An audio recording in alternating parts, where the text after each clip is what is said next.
de M. Carbonel qui m'a nommé.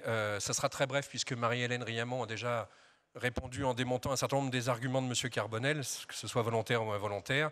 Il nous a interpellés sur le schéma régional des services de transport. Effectivement, en 2012, nous étions un certain nombre déjà à nous exprimer en regrettant les différences entre le schéma régional des services de transport, qu'entre parenthèses, je rappelle à M. Carbonel que son groupe n'a pas voté en 2008, sans doute parce qu'il était trop ambitieux en matière de transport collectif.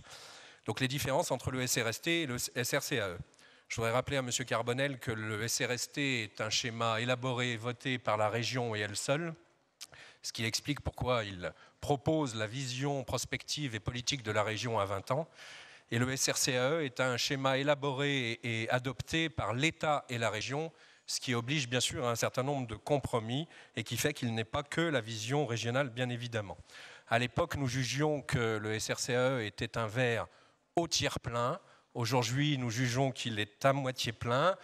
Nous n'étions pas les seuls d'ailleurs à l'époque, puisque si le schéma a été rejeté, c'est bien parce qu'il y avait une majorité contre. Et à ma connaissance, le groupe Europe Écologie Les Verts n'a pas la majorité absolue dans cette Assemblée, du moins pas encore. Aujourd'hui, nous jugeons qu'il est à moitié plein. Et pour reprendre ce qu'a dit Marie-Hélène Riamont, s'il est à moitié plein, c'est donc qu'il est à moitié vide. Nous attendions à l'époque une loi de décentralisation qui donne à la région l'entière responsabilité de la construction du schéma. Elle n'est pas venue. Nous attendons toujours, comme beaucoup de citoyens, une loi de transition énergétique ambitieuse. Donc la balle est dans le camp du gouvernement maintenant. Merci.